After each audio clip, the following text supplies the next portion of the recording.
दोस्तों नमस्कार।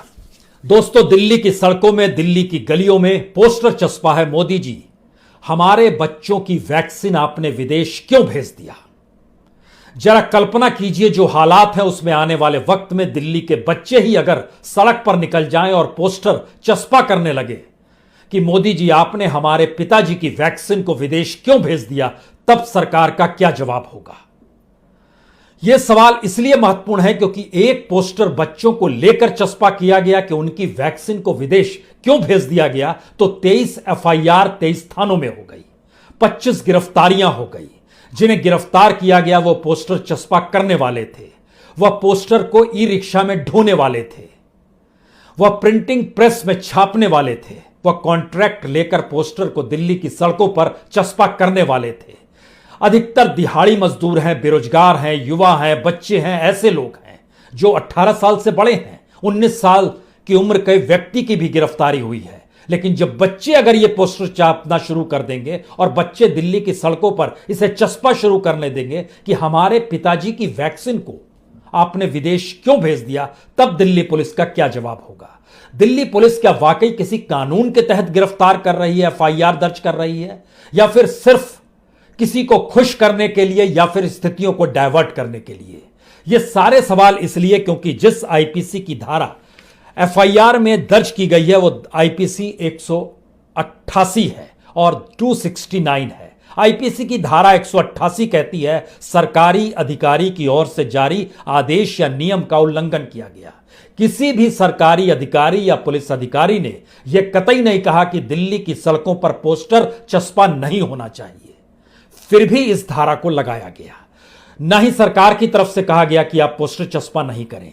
दूसरी बात, जो कि 269 है, 269 आईपीसी की धारा, यह कोरोना बीमारी के प्रति लापरवाही बरतने के लिए है। लेकिन इस पोस्टर चस्पा करने के वक्त जो लोग पोस्टर चस्पा कर रहे थे उन्होंने मास्क पहना हुआ था। लापरवाही इस पोस्टर में लिखे शब्दों को लेकर हो सकती है, लेकिन इन शब्दों की हकीकत क्या है हमें लगता है यह भी जानना चाहिए। ठीक उसी तरीके से जैसे दिल्ली पुलिस जिस कानून के तहत का जिक्र करती है कि हम कानून के तहत काम कर रहे हैं, इससे पहले दिल्ली में जो हाथ मदद के लिए उठे उनसे भी जांच करने दिल्ली पुलिस पहुंच गई और कहा कि यह हाईकोर्ट का निर्देश है, हम इंक्वायरी कर रहे हैं, जिसमें उन्होंने कहा है कि चाहे युवक कांग्रेस के अध्यक्ष वीवी श्रीनिवास हो, चाहे आम आदमी पार्टी के दिलीप पांडे हो, चाहे कांग्रेस के मुकेश हो या गौतम गंभीर हो, किसी से भी हम इसलिए पूछताछ कर रहे हैं क्योंकि हाईकोर्ट का निर्देश है। यहीं पर अगला सवाल आता है कि याद कीजिए, सुप्रीम कोर्ट में जस्टिस चंद्रचूड़ का यह कहा हुआ शब्द है कि किसी भी हालत में अपनी जरूरतों को लेकर अगर इस देश का नागरिक सरकार से सवाल करता है या सरकार को सोशल मीडिया पे भी कुछ लिख देता है तो सरकार ना उसे गिरफ्तार कर सकती है, ना ही उसके खिलाफ कोई कार्रवाई होगी, अन्यथा इसको कंटेम्प्ट ऑफ कोर्ट माना जाएगा। सुप्रीम कोर्ट के इन शब्दों को दिल्ली पुलिस ने नहीं माना, हाई कोर्ट के उस दिशा निर्देश को माना जिसमें उन्होंने श्रीनिवास से पूछताछ की, दिलीप पांडे से पूछताछ की।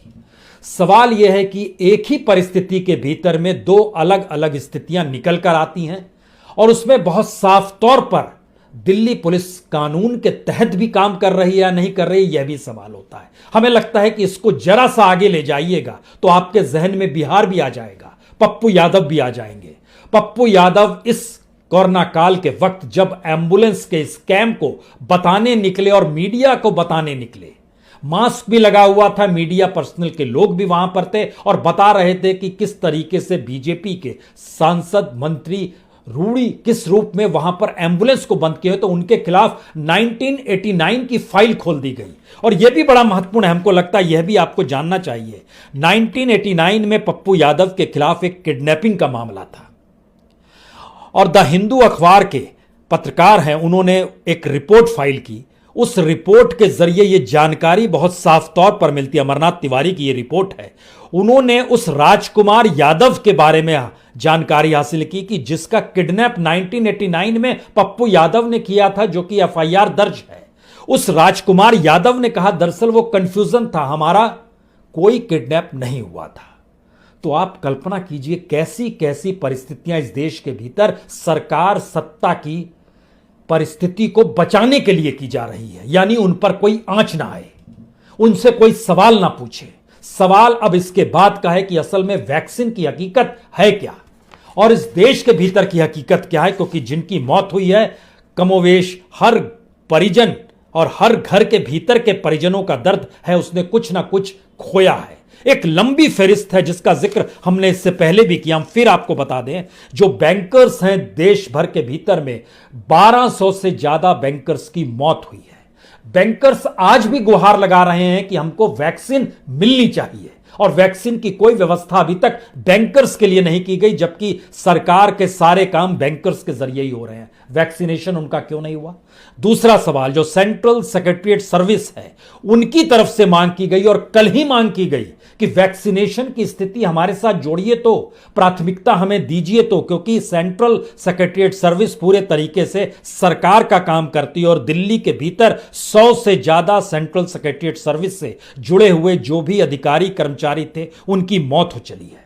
वैक्सीनेशन कितनों का हुआ यह एक सवाल है, लेकिन वैक्सीनेशन की मांग अब भी ये कर रहे हैं, इसका मतलब है बहुतों का वैक्सीनेशन नहीं हो पाया है।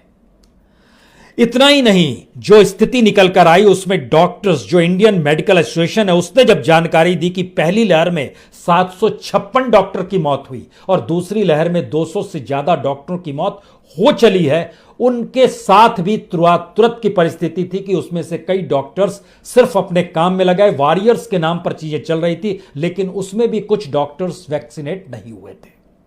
वैक्सीनेशन की परिस्थिति के भीतर हमें लगता है कि सरकार ने इस दौर में क्या किया, और आप जब इस बात को लेकर बेचैन हैं कि जो वैक्सीनेशन था, जो वैक्सीनेशन बाहर दूसरे देशों में भेजा जा रहा था, वो कितने देशों में भेजा जा रहा था? दुनिया के तमाम देशों की पूरी लंबी फहरिस्त निकल कर आती है जिन जगहों पर वैक्सीनेशन भेजा जा रहा था। लेकिन सवाल यह नहीं है उन देशों का नाम ले, हम आपको एक जानकारी दें कि जनवरी से वैक्सीनेशन भेजना शुरू किया गया। जनवरी में भेजा गया, फरवरी में भेजा गया, मार्च में भेजा गया और अप्रैल में भी भेजा गया, यानी जिस वक्त दूसरी लहर भारत में छा चुकी थी, हर 2 लाख से बढ़ते बढ़ते जिस वक्त 3 लाख 4 लाख की स्थिति आ गई थी दिल्ली और देश के भीतर में, सबको मिला दीजिएगा, तब भी वैक्सीनेशन दूसरे देशों को भेजा जा रहा था। सरकार की जो मिनिस्ट्री ऑफ एक्सटर्नल अफेयर है उसने कोविड-19 अपडेट्स के नाम पर एक पेज क्रिएट किया है। उसमें जानकारी दी गई कि दरअसल जनवरी, फरवरी, मार्च तो ठीक है, अप्रैल के महीने में भी 10 अप्रैल को, 11 अप्रैल को, 12 अप्रैल को और 16 अप्रैल को 4 तारीख को दुनिया के 9 देशों में वैक्सीनेशन भेजा गया। उसमें गुनिया है, उसमें पपुआ न्यू गिनी है, उसमें सीरिया है, उसमें जाम्बिया है, उसमें कैमरून है, उसमें अल्बानिया है, सारे देश हैं। जो आखिरी दिन था वो 16 अप्रैल का था जब सीरिया में वैक्सीनेशन भेजा गया और वैक्सीनेशन की संख्या थी 2,56,800। अलग अलग देशों में, बांग्लादेश में सबसे ज्यादा वैक्सीनेशन भेजा गया, 1,03,00,000। म्यांमार को भी दिया गया 37 लाख, नेपाल को दिया गया 24,48,000, श्रीलंका को दिया गया 12,64,000, ब्राजील को 40 लाख वैक्सीनेशन भेजे गए, मोरक्को को 70 लाख भेजे गए, मालदीव को 3,12,000 भेजे गए। एक पूरी फहरिस्त है। साउथ अफ्रीका को 10 लाख भेजे गए। और तो और स्थिति यह है कि जिस सारे वैक्सीनेशन के भीतर में, जिस देश के भीतर, जिस छोटे से देश में, नीरव मोदी याद है आपको, उनके साथी याद हैं, मेहुल चौकसी ने जिस देश में शरण ली है उस देश का नाम है एंटीगुआ एंड बारबुडा। उस देश को भी 27 फरवरी को 40,000 वैक्सीनेशन दिए गए। भारत की विदेश नीति जिन देशों के साथ है और भारत की विदेश नीति जिन दोस्तों के जरिए साथ है, वो सारी चीजें आपके आंखों के सामने है। कांगो को भी दिया गया 17,66,000, नाइजीरिया को दिया गया 40 लाख, सऊदी अरब को दिया गया 45 लाख, सबको मिला दीजिएगा तो 6,63,69,800 वैक्सीन दुनिया के अलग अलग देशों में बांटी गई। यह वो दौर नहीं है जिस दौर में हमें अपनी विदेश नीति के जरिए प्रूव करना है या भारत की ताकत का एहसास दुनिया को कराना है और अपनी दान परंपरा को हमको दुनिया को बताना है। यह वो दौर नहीं है। आज की तारीख में जब हम आपसे बात कर रहे हैं तो आज की तारीख में भारत के भीतर में 18 करोड़ 2 लाख वैक्सीनेशन हुए हैं, जिसमें फुल्ली वैक्सीनेटेड यानी दोनों डोज जिनको मिल गए हैं उनकी संख्या है 4 करोड़ 4 लाख। कुल मिला के ये 3% होते हैं। हमने 18 करोड़ वैक्सीनेशन भारत के भीतर किए हैं और दुनिया भर में वैक्सीनेशन 6.5 करोड़ से ज्यादा भेज दिए हैं। तो दिल्ली की सड़कों पर अगर यह लिखा हुआ है कि मोदी जी हमारे बच्चों की वैक्सीन विदेश क्यों भेज दी, और इसके समानांतर में कल को अगर कोई पोस्टर छाप देगा मोदी जी हमारे पिताजी की वैक्सीन को आपने विदेश क्यों भेज दिया, तो फिर ये सवाल तो उठेंगे और ये सवाल तो सरकार से पूछे ही जाएंगे, क्योंकि जो लंबी फहरिस्त है उसमें इस देश ने क्या क्या गंवाया है, क्या कोई कल्पना कर सकता है। इस देश के भीतर में यूं भी एजुकेशन सब तक नहीं पहुंच पाती है। एजुकेशन पहुंचती है तो 8वीं तक मिड डे मील की स्थिति रहती है, लोग पढ़ाई छोड़ देते हैं। हायर एजुकेशन तक इस देश के भीतर में सिर्फ 12% लोग पहुंच पाते हैं, और उस हायर एजुकेशन के भीतर भी जो प्रोफेशनल्स की तादाद होती है इस देश के भीतर में भी उनकी संख्या जो होती है 2 से 3% से ज्यादा नहीं होती है।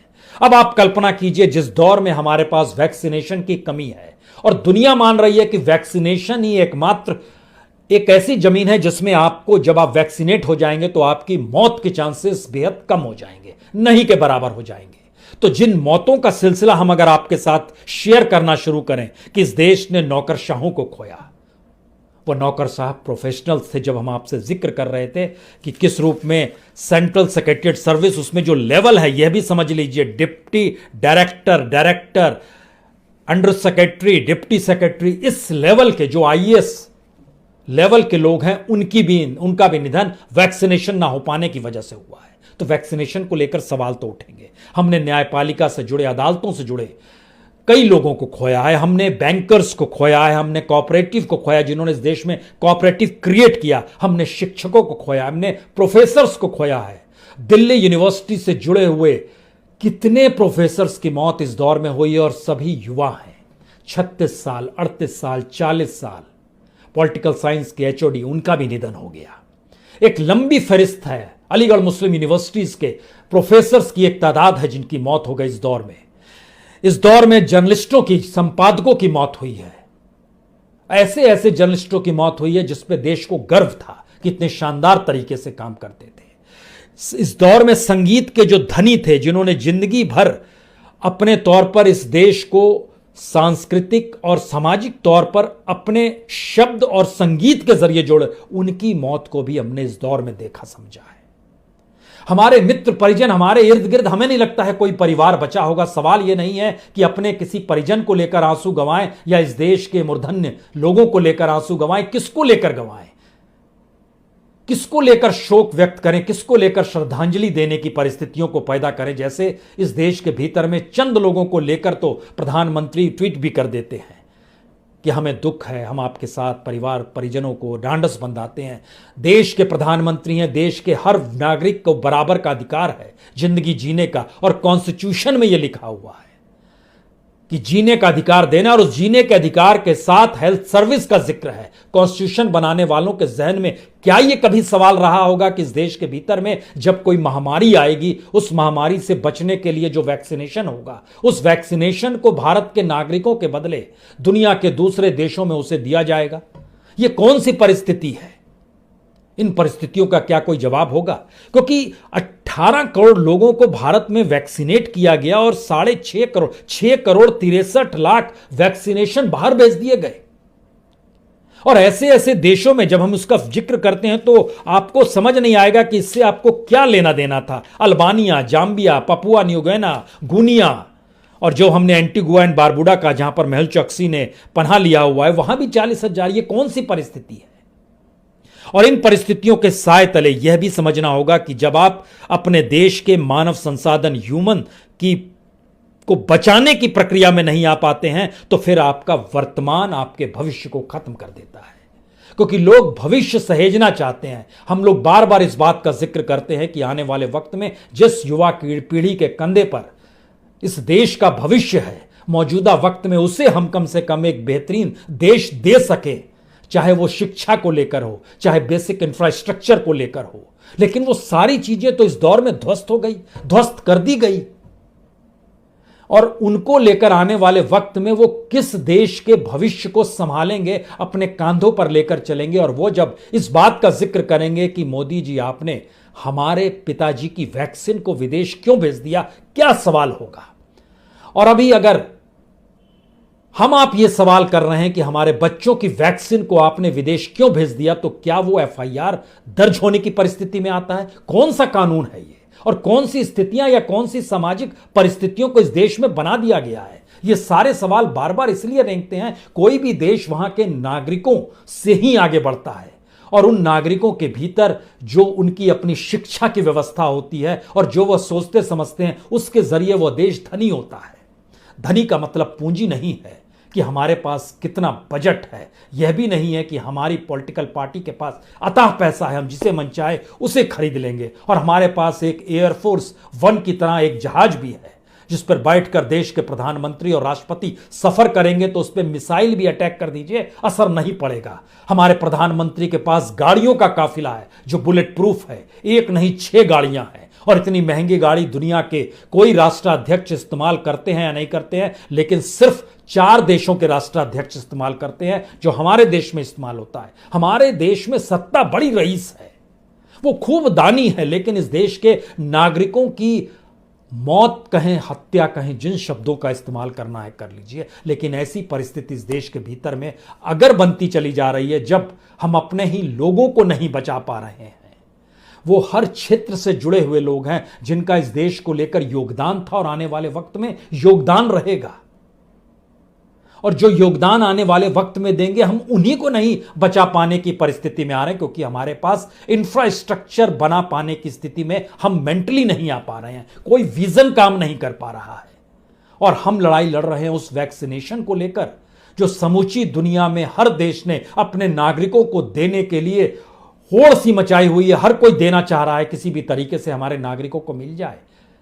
एक अजीबोगरीब स्थिति इसलिए है क्योंकि जो वायरस है, जो वैक्सीनेशन है, उस वैक्सीनेशन को लेकर मियाद वैक्सीनेशन की कमी की वजह से ही बढ़ाई गई। अगर वो 4-6 महीने पहले थी, एक गैप के बाद अब वो 12 महीने कर दी गई, तो ब्रिटेन में देखिए कि उसी वायरस को लेकर 12 हफ्ते 6 हफ्ते से बढ़ाकर 12 हफ्ते अगर भारत में की जाती है, तो ब्रिटेन में 12 हफ्ते से घटाकर उसको 8 हफ्ते और 6 हफ्ते पर ले आया जाता है।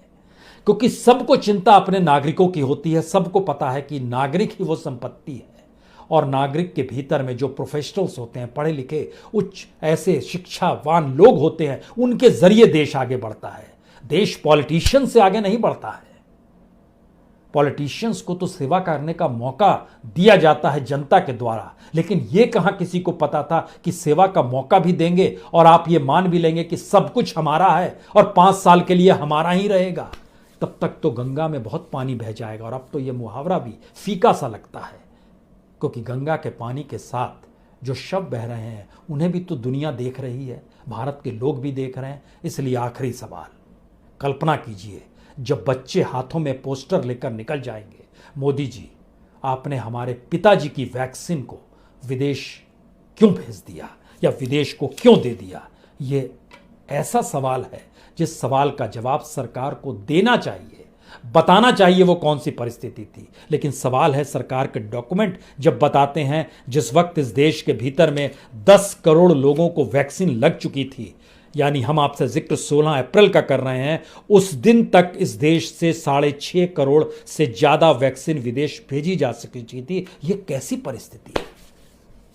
ये सारे सवाल कहीं ना कहीं रात के अंधेरे में सही, लेकिन रायसीना हिल्स पर गूंजने चाहिए। 7 लोक कल्याण मार्ग पर भी यह सवाल उठने चाहिए। सुप्रीम कोर्ट के भीतर भी यह सवाल गूंजने चाहिए, और यह सवाल इस देश के हर नागरिकों के साथ खड़े होने चाहिए कि आखिर इस देश के नागरिकों की रक्षा करने के लिए ही इस देश की सत्ता होती है, तभी जनता अपने नुमाइंदों को चुनती है, और तभी पार्लियामेंट डेमोक्रेसी का लोकतंत्र कहलाता है। लेकिन स्थितियां अगर ढहती चली जाएंगी तो फिर एक ऐसी मुश्किल घड़ी है जिसमें वाकई यह सवाल भर रह जाएगा, यह देश और इस देश को संभालने वाले और इस देश को में रहने वाले लोगों के बीच कोई भी तारतम्य था या एक दूसरे की फिक्र भी कोई कर भी रहा था या नहीं कर रहा था। लोकतंत्र का ऐसा विभत्स चेहरा शायद कभी देखने को ना मिला, लेकिन सब कुछ हमारी आंखों के सामने है। बहुत बहुत शुक्रिया, बहुत बहुत शुक्रिया।